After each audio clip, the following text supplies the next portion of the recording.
여러분 학창 시절 기억나십니까? 제가 고등학교 시절에 수학 선생님 중에 박두화 선생님이라는 분이 계십니다. 수학 수업 시간에 이 말을 많이 하셨어요. 맞냐? 이런 말입니다. 자, 7 곱하기 6 42 맞냐? 그러니까 42 더하기 8 맞냐? 50 맞냐? 예, 그래서 박두화 선생님이 오늘 수업 시간에 이 맞냐를 몇 번 하셨는지 세는 학생들이 각 반에 있었습니다. 수업 시간에 150번 넘게 200번 가까이 맞냐를 하셔서 쉬는 시간에 오늘은 몇 번 하셨다 그 이야기를 하면서 웃었던 기억이 납니다. 그런데 이게 박두화 선생님께서 역시 농담으로 해주셨던 이야기 중에 지금도 잊혀지지 않는, 아마 평생 잊을 수 없을 것 같은 그런 농담이 하나 있습니다. 수학에서는 답을 여러분 해라고 하잖아요. 해. 그죠? 이 문제의 해는 무엇인가? 그런 이야기 하죠? 다 아시죠? 예, 저희 학교만 수학 답을 해라고 한 거 아니죠? 예. 이런 이야기를 하세요. 야, 사람이 이해를 잘하려면 어떻게 해야 되는지 아냐? 우리가 멍하니 듣고 있었죠. 먼저 5회를 해. 그리고 3회를 빼. 그러면 이해가 되는 거야. 이런 농담을 하셨습니다. 먼저 5회를 해. 그리고 3회를 빼. 그러면 이해가 돼. 기가 막히죠. 그래서 제가 이 3회는 도대체 뭘까? 이런 고민을 했었던 기억이 납니다. 5회를 해. 그리고 3회를 빼. 그러면 이해가 돼. 그리고 한 번 더 하셨습니다. 맞냐? 여러분, 우리 삶에 오해가 생겼을 때 그저 3회를 뚝딱 빼가지고 이해를 딱 하게 되면 얼마나 좋을까요? 사람이 가장 억울하고 힘들 때가 언제일까? 물론 여러 가지 경우들이 있겠지만 오해를 받을 때가 아닐까? 혹은 아직 그 오해가 풀리기 전에 답답한 상황이 아닐까 싶습니다. 나를 오해한 그 사람은 내가 무슨 말을 해도 들을 생각이 없고, 그래서 뭐라고 해명할 수도 없고 그저 잠잠히 기다려야만 하는 그 답답한 시간들 말입니다. 그렇습니다. 혹시 여러분 이런 말 들어보셨습니까? 오해는 사람을 죽인다. 이 오해라는 것은 풀지 않으면 결국 한 사람을 죽이는 데까지 가는 게 아닌가 싶습니다. 우리 주는 예수 그리스도께서 고난을 당하시고 십자가에 달리신 이유도 이 땅의 기득권에 눈이 멀어 하나님의 뜻을 분별하지 못하고 하나님의 아들을 알아보지 못한 사람들의 그 오해 때문이 아니었습니까? 성경에 기록된 하나님의 본심이 무엇일까? 자기들 속에 있는 그 오해를 풀 마음도 없이 그저 자기 생각과 욕심과 소견에 따라 모진 폭력과 살인을 행한 것, 우리 주님의 십자가 아닙니까? 이러한 오해가 오해를 낳고 그 오해가 결국 폭력성을 낳는 경향성을 확증편향이라고 합니다. 여러분, 확증편향이라는 말은 보고 싶은 것만 보고 믿고 싶은 것만 믿는 현상, 우리가 들어봤죠. 자신의 선입관과 일치하거나 자기에게 유리한 정보만을 선택적으로 수용하여 정보의 객관성을 무시하는 경향성을 의미합니다. 이러한 확증 편향이 여기 있는 우리 속에 지금도 작동하고 있음을 우리는 인정할 수밖에 없습니다. 어쩌면 그렇게 보고 싶은 대로만 보고 믿고 싶은 대로만 믿으면서 오해를 낳는지요. 어쩌면 그렇게 객관적 사실을 무시하고 자기에게 유리한 것만 취하면서 오해와 폭력을 양산하는지요. 우리들이 가지고 있는 현실적인 모습입니다. 사도행전 21장 오늘 본문에서 사도 바울이 바로 이러한 극심한 오해의 한복판에 서 있는 것을 볼 수 있습니다. 오늘 본문의 상황을 간략하게 살펴보면 이렇습니다. 바울이 예루살렘에 도착하고 나서 형제들이 바울 일행을 반갑게 두 팔을 벌려서 맞이해 주었습니다. 그 다음 날에는 예루살렘 교회의 수장이었던 예수님의 동생 야고보를 비롯한 예루살렘 교회의 지도자들과 만납니다.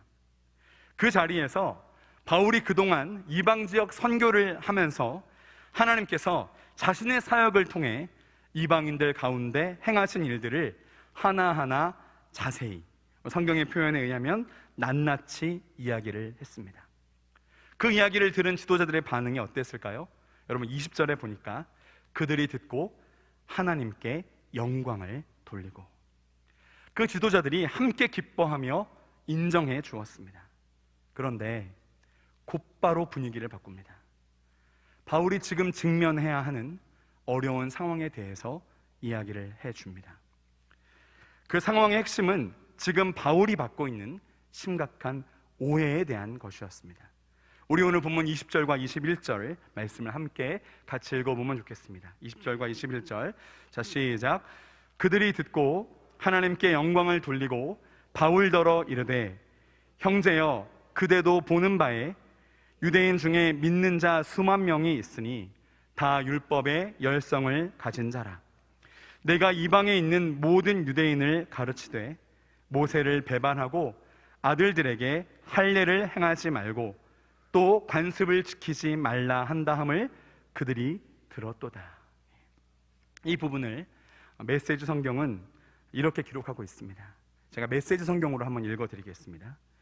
유대인들 사이에서 들리는 말이 당신이 믿지 않는 이방인들 속에서 살아가는 믿는 유대인들에게 모세를 가볍게 여겨도 된다고 하면서 자녀들에게 할례를 주지 않아도 되고 옛 전통도 지킬 필요가 없다고 가르친다고 합니다. 그러나 그것은 그들이 전혀 받아들일 수 없는 일입니다. 지금 오해의 내용들이 있죠. 첫 번째, 모세를 배반하게 하였다. 아들들에게 할례를 행하지 말게 하였다. 또 관습을 지키지 말라 하였다. 여러분, 바울이 언제 모세를 가볍게 여기고 배반해도 된다고 하였습니까? 로마서 7장 12절에 바울이 이렇게 기록합니다. 이로 보건대 율법은 거룩하고 계명도 거룩하고 의로우며 선하도다. 갈라디아서 3장 24절에서는 이같이 율법이 우리를 그리스도께로 인도하는 초등교사가 되어 우리로 하여금 믿음으로 말미암아 의롭다함을 얻게 하려 함이라. 바울은 율법 자체를 부정한 것이 아니라, 모세를 가볍게 여긴 것이 아니라 사람들이 율법에 얽매여서 스스로 의롭게 되려는 그 행위와 그 형식주의를 배격했던 것입니다. 또한 바울이 언제 아들들에게 할례를 행하지 말라고 했습니까? 다만 할례 그 자체, 했다고 해서 안 했다고 해서 우리가 그리스도인으로 살아가는 것에 전혀 무방하다고 말했죠. 고린도전서 7장 18절에 보면 이런 말씀이 있습니다. 할례자로서 부르심을 받은 자가 있느냐? 무할례자가 되지 말며. 또한 사도행전 16장 3절에 보면 바울의 영적 아들이었던 디모데를 데려다가 할례를 행하기까지 하였습니다. 바울은 할례를 받았다는 사실 자체가 그 할례자가 의로운 하나님 백성이 되는 일에 어떠한 공로도 될 수 없음을 말했던 것입니다. 모세를 배반하고 가볍게 여긴다, 아들들에게 할례를 행하지 말라고 했다, 관습을 지키지 말라 한다, 모두 유대인들 안에 있던 확증 편향성이 낳은 악의적인 오해였습니다. 그렇습니다. 오해는 폭력을 낳습니다. 오해는 사람을 죽일 수도 있습니다.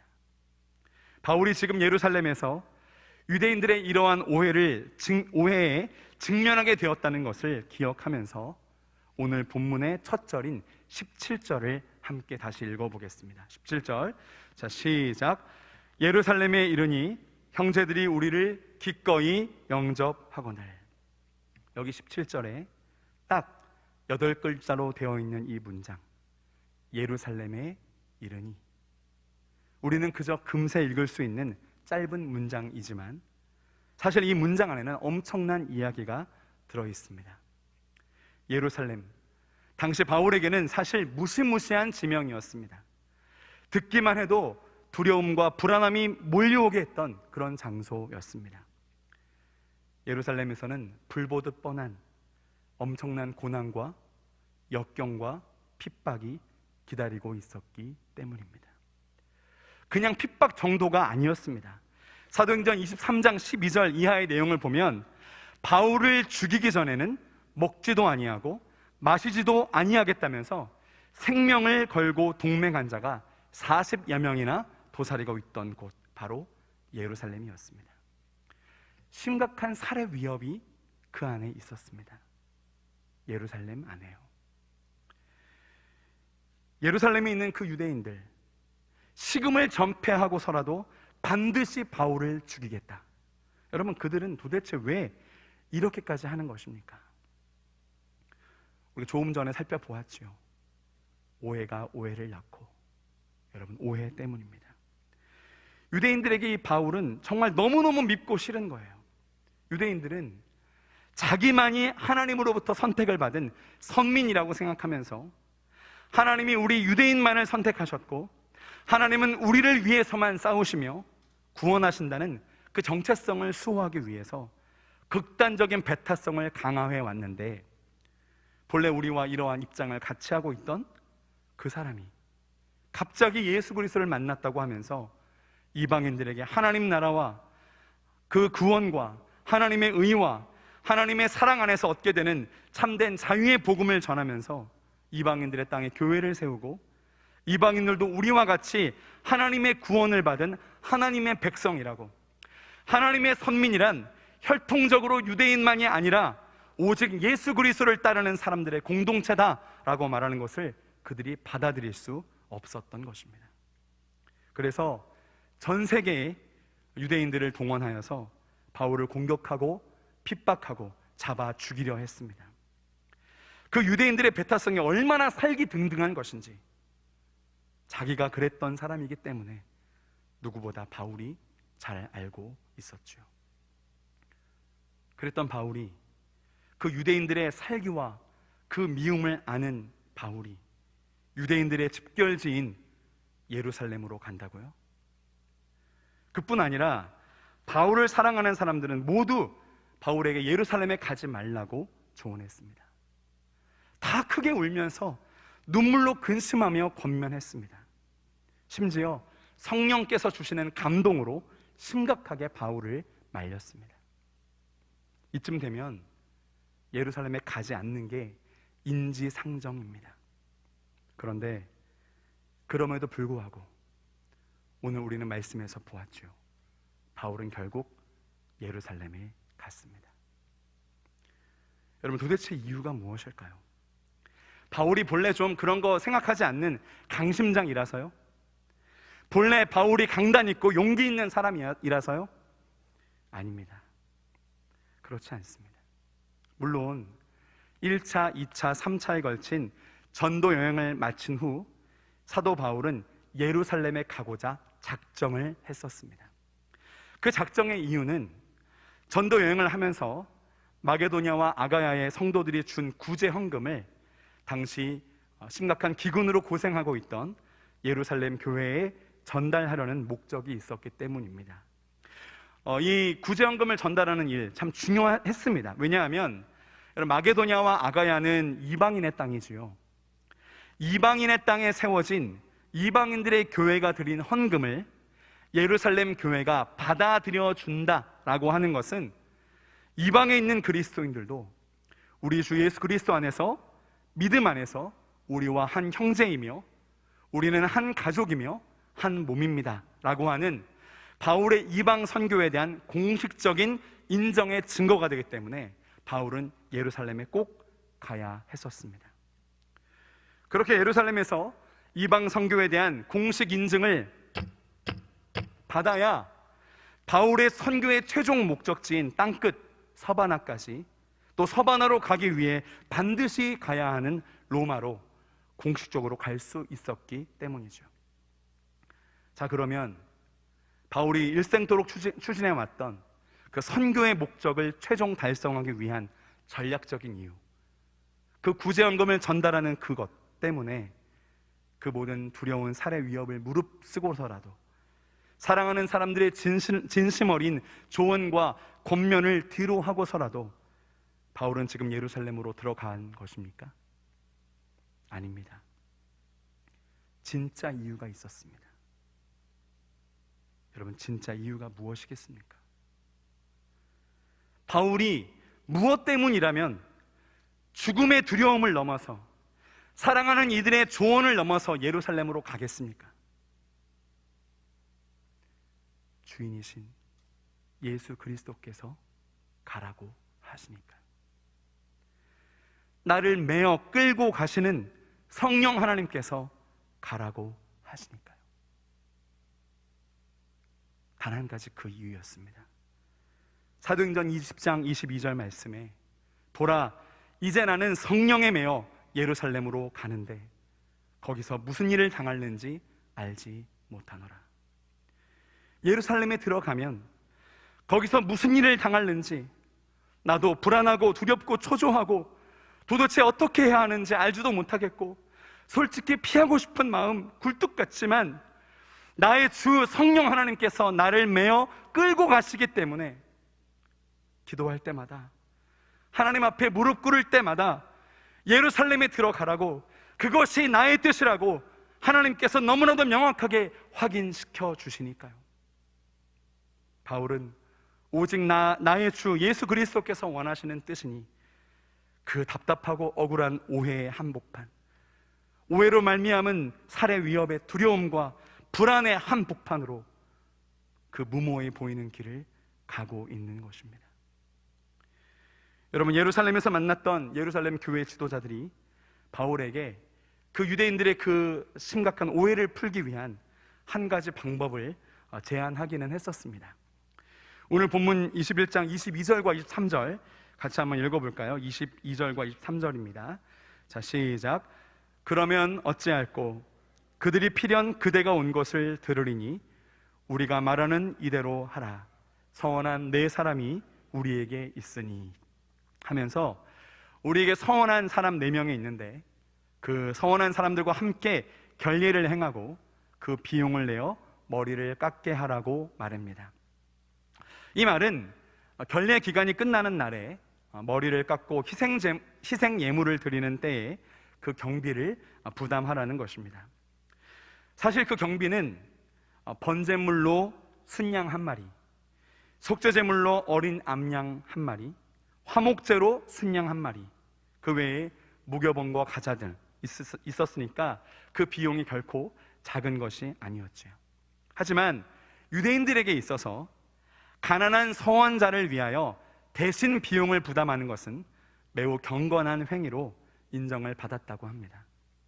무슨 이야기입니까? 그렇게 해서 지금 자기를 오해하고 있는 유대 그리스도인들에게 자기는 절대 율법을 부인하지 않으며 이렇게 지키고 있다는 것을 보여주어 그들의 그 오해와 노여움을 풀어주라는 이야기였죠. 바울이 어떻게 했을까요? 그대로 합니다. 바울도 이렇게 해서 그 오해가 풀릴 수만 있다면 얼마나 좋을까 기대하면서 이 일을 하였겠죠. 그런데 올 것이 와버립니다.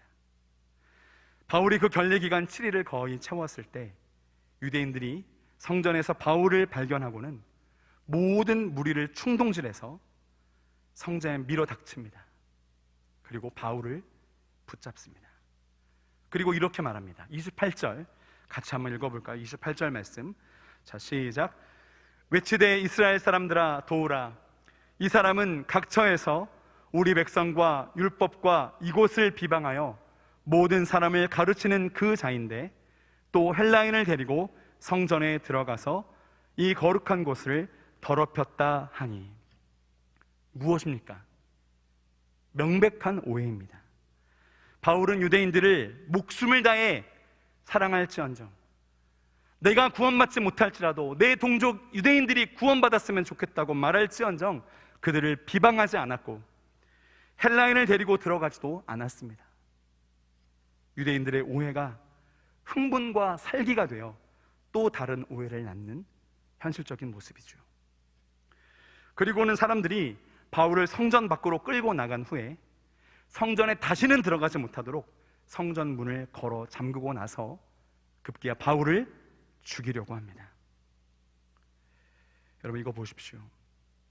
한번 사람이 오해에 눈이 멀어버리니까 이렇게 과격하고 비이성적인 폭력의 모습을 띠게 되는 것입니다.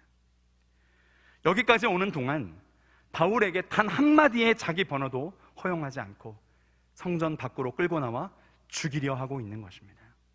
그때 그 도시 전체가 요란하다는 소식이 그 도시의 안전 책임자인 성전 경비대 천부장에게 들렸습니다. 그 당시가 오순절이었기 때문에 유대인들의 폭동이나 소요를 대비하기 위해서 유대인들의 움직임을 그 성전 경비대가 철저하게 주시하고 있었던 터라 빠른 대처가 가능했습니다. 그 소동이 일어날 때 그 사실을 알고 나서 급히 군인들이 파송됩니다. 그리고 백부장들이 가서 그들을 말리니까 유대인들이 바울 치기를 그쳤다, 이렇게 성경은 기록하고 있습니다. 그러나 유대인들은 여전히 흥분한 상태였기 때문에 그 천부장이, 그러니까 바울이 누구며 도대체 어떤 잘못을 했기 때문에 죽이려고 하냐, 그 소동의 진상을 파악하기가 힘들었습니다. 그래서 군사들이 더 이상 바울이 폭행당하는 것을 막기 위해서 바울을 메어 듭니다. 그리고 재판정이 있는 곳까지 이동하죠. 그때 여러분, 유대인들이 보낸 무리들이 어떻게 합니까? 36절 말씀입니다. 36절 그 무리들이 어떻게 있는지 한번 읽어보겠습니다. 자, 시작. 이는 백성의 무리가 그를 없이 하자고 외치며 따라가미러라. 무리들이 따라가면서 그를 없이 해라, 그를 죽여라 라고 말하면서 따라갑니다. 여러분, 어디서 보신 모습 아닙니까? 하나님의 마음을 보는 눈이 멀고 하나님의 음성을 듣는 귀가 멀어서 하나님의 아들을 알아보지 못하고 예수님을 오해했던, 결국 예수님을 죽였던 무리들의 외치며 자신들의 욕심과 감정에 따라 예수님을 향하여 그를 십자가에 못 박게 하소서, 그를 십자가에 못 박게 하소서, 이렇게 외치면서 오해에 사로잡혀 미움과 살기에 잡아먹혀버린 그 사람들, 그 무리들의 모습이 어쩌면 이렇게 똑같은지요. 그렇게 바울은 안전한 영내로 들어가게 되었고 천부장의 허락으로 그 흥분한 유대인 무리들에게 조용하게 자기의 본심을 이야기할 수 있게 됩니다. 그 바울의 본심에 대한 이야기가 22장에서 이어지게 되는 것이죠. 이렇게 바울이 그 사랑하는 동족, 그러나 자기를 극단적으로 오해하고 있는 그 유대인들에게 자기 이야기를 하게 되기까지 이렇듯 하나님의 뜻과 마음을 따라 성령께서 이끌어 가시는, 그렇게 하나님의 길을 가는 하나님의 사람들에게는 이러한 오해가 있나 봅니다. 말을 할 수 없을 정도의 답답함이 그 앞에 놓일 때가 있나 봅니다.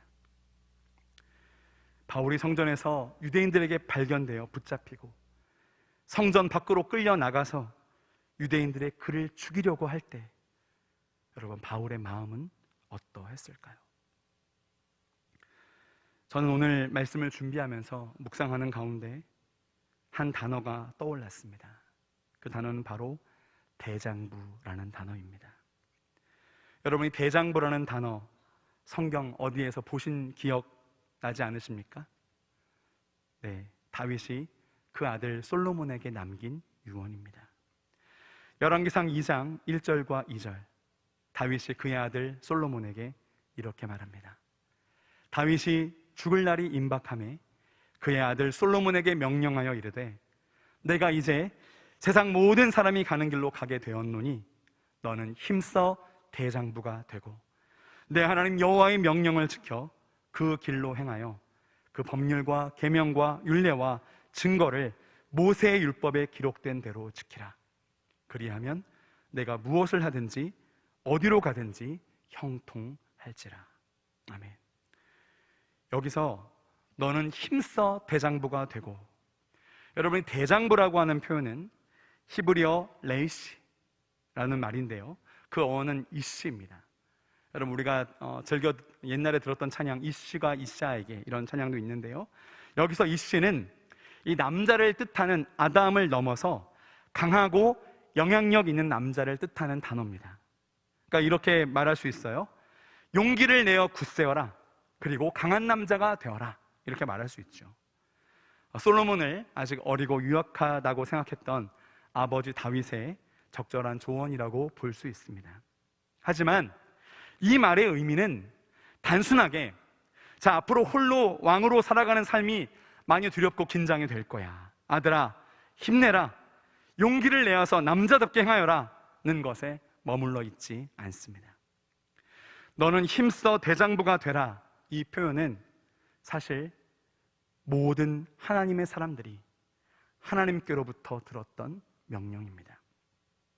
여러분 기억하시죠? 하나님께서 여호수아에게 하셨던 명령, 여호수아 1장 6절부터 9절의 말씀을 보면 6절에 강하고 담대하라, 오직 강하고 극히 담대하여 나의 종 모세가 내게 명령한 그 율법을 다 지켜 행하고 우로나 좌로나 치우치지 말라, 그리하면 어디로 가든지 형통하리니. 9절은 이렇게 말씀합니다. 내가 내게 명령한 것이 아니냐, 강하고 담대하라, 두려워하지 말며 놀라지 말라, 내가 어디로 가든지 내 하나님 여호와가 너와 함께 하느니라. 아멘. 그러니까 이 말씀은 하나님의 사람이라면, 그가 하나님의 사람이라면 누구라도 마땅히 걸어가야 할 길, 즉 하나님의 명령과 법과 율례를 기록된 대로 지키며 하나님의 뜻대로 순종하는 길을 흔들림 없이 걸어가라. 그러나 하나님의 뜻대로 살아가는 길이 절대 호락호락하지 않을 것이다. 그러나 두려워하지 말아라. 너의 대적들 앞에서 떨지 말아라. 하나님의 명령과 뜻을 붙들고 지키면서 우로나 좌로나 치우치지 말아라. 대장부가 되라는 하나님의 명령이셨습니다. 내 하나님 여호와 그가 너와 함께 하시며 결코 너를 떠나지 아니하시며 버리지 아니할 것임이라. 그러니 너는 강하고 담대하라. 두려워하지 말아라. 그리하면 내가 무엇을 하든지 어디로 가든지 형통할 것이다. 신명기 31장에서 모세가 이스라엘 백성에게 했던 명령이고, 여호수아 1장에서 모세 다음 지도자 여호수아에게 하나님께서 하셨던 명령이었고, 다윗이 그 아들 솔로몬에게 유언으로 하고 있는 명령입니다. 다윗이 솔로몬에게 하고 싶었던 말, 너는 힘써 대장부가 되어라. 이 대장부가 되어라, 여기 이 히브리 원어를 전 세계 모든 그리스도인들 중에 가장 정확하게 이해할 수 있는 민족이 바로 우리 민족이 아닐까 싶습니다. 여러분, 맹자의 등문공 편에 대장부론이 나옵니다. 이렇습니다. 제가 한번 읽어드리겠습니다. 뜻을 얻으면 많은 백성과 함께하고, 뜻을 얻지 못해도 홀로 그 도를 실천하며, 부귀영화에도 마음을 어지럽히지 못하고, 빈천해줘도 마음을 바꾸지 않으며, 위세와 무력에도 굴복하지 않으니 이런 자를 대장부라 한다. 좀 어렵죠, 이 표현이.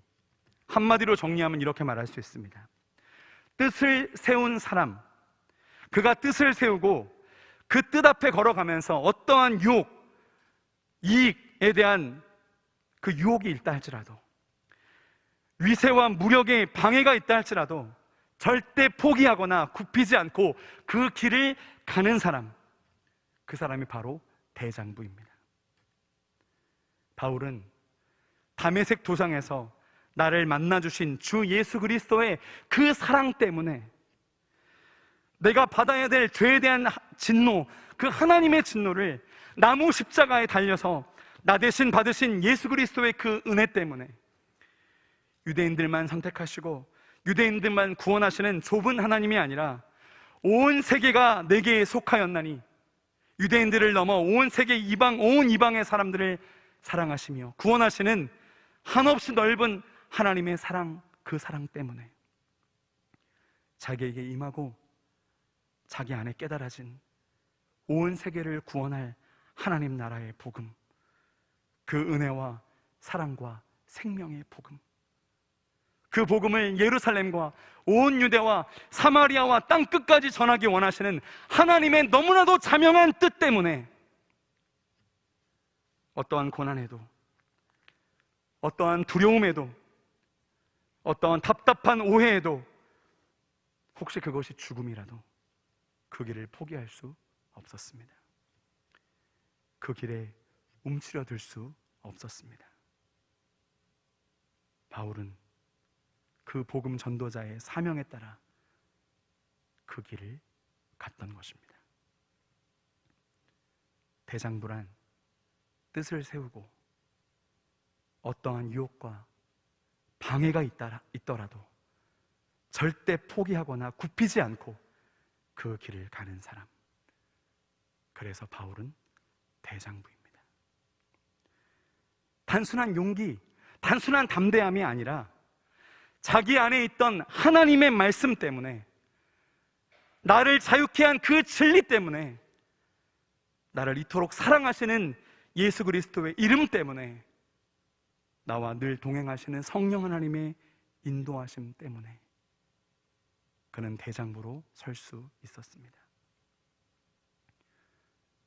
여기 하나님께서 부르신 하나님의 백성들, 하나님께서 부르셔서 이 자리에 앉게 되신 하나님의 예배자들, 그리고 기도의 백성들이요, 이 마지막 때에 복음의 빛이 사라진 듯하고 그리스도 이름의 권세가 약화된 듯하고 악과 어둠이 판을 치고 마치 악이 선을 이길 것 같은, 어둠이 빛을 이길 것 같은 이 마지막 때에 하나님께서 누구를 찾으시겠습니까? 그럼에도 불구하고 하나님의 나라는 승리함을 믿고 복음의 빛이 모든 어두움을 이겨낼 그 복음의 능력을 믿고 복음의 길을 걸어가는 대장부, 어둠은 한 번도 빛을 이겨본 적이 없음을 믿고 복음의 빛을 붙들고 나아가는 대장부, 어떤 오해로 방해가 있다 할지라도, 어떤 손해를 보게 된다 할지라도 묵묵히 아버지의 이름의 거룩함을 향해서, 아버지의 나라 통치를 향해서, 반드시 이루어질 하나님의 뜻을 향해서 오늘의 거룩한 일상을 살아가는 대장부들입니다. 오늘 하나님께서 여기에 있는 우리 한 명 한 명을 대장부들로 부르고 계십니다. 우리 함께 기도하겠습니다. 하나님 아버지, 바울은 어떻게 그러한 대장부로 살 수 있었습니까? 그 오해가 기다리고 있는 곳, 오해가 낳은 폭력이 기다리고 있는 곳, 죽음의 위협이 기다리고 있는 그곳 예루살렘으로 바울은 어떻게 들어갈 수 있었습니까? 아버지 하나님, 오직 성령에 매였기 때문에, 오직 하나님의 뜻을 붙잡았기 때문에, 예수 그리스도의 이름이 중요하기 때문에 그랬던 것을 기억합니다. 하나님, 그냥 단순한 담대함이 아니라 바울 안에 지워지지 않는 예수 그리스도의 사랑의 흔적이 있었기 때문임을 알고 있습니다. 온 세계를 구원하고자 원하시는 하나님의 크신 사랑이 바울 안에 있었기 때문임을 알고 있습니다. 나를 이방인의 사도로 부르신 예수 그리스도의 그 사명이 그 바울의 마음 심령에 있었기 때문임을 알고 있습니다. 하나님, 오늘 말씀을 통하여 깨닫게 됩니다. 하나님이 나를 바울과 같은 대장부로 부르신다는 것을 깨달았습니다. 하나님, 바울 안에 있었던 그 놀라운 은혜와 성령의 충만함과 하나님 말씀의 담대함이, 진리 안의 자유함이, 그 뜨거운 사랑이 우리 안에 있게 하여 주시옵소서. 그래서 마지막 때에 바울과 같이 믿음의 대장부로 살아가는 여기 있는 우리 모두, 우리 광주제 교회 되도록 주여 인도하여 주시옵소서. 우리를 죄와 사망 가운데서 해방시키시고 영원한 생명과 자유를 주신 우리 주 예수 그리스도의 놀라우신 은혜와 하나밖에 없는 아들 예수님을 아낌없이 우리에게 내어주신 아버지 하나님의 극진하신 사랑하심과 이 사랑과 이 생명을 영원토록 누릴 수 있도록 늘 우리와 떠나지 아니하시며 동행하시며 위로하시며 인도하시며 보호하시며 능력을 주시는 성령 하나님의 신비한 교통하심이 오늘 이 말씀이 우리에게 말씀하고 계신 바 바울과 같이 믿음의 대장부로 이 마지막 때를 살아내기로 마음에 작정하는 주의 백성들 머리 위에, 주님 핏값으로 세우신 광주제일 공동체 위에, 이 나라와 이 민족 위에 이제부터 영원까지 함께 하시옵기를 간절히 축원하옵나이다. 아멘.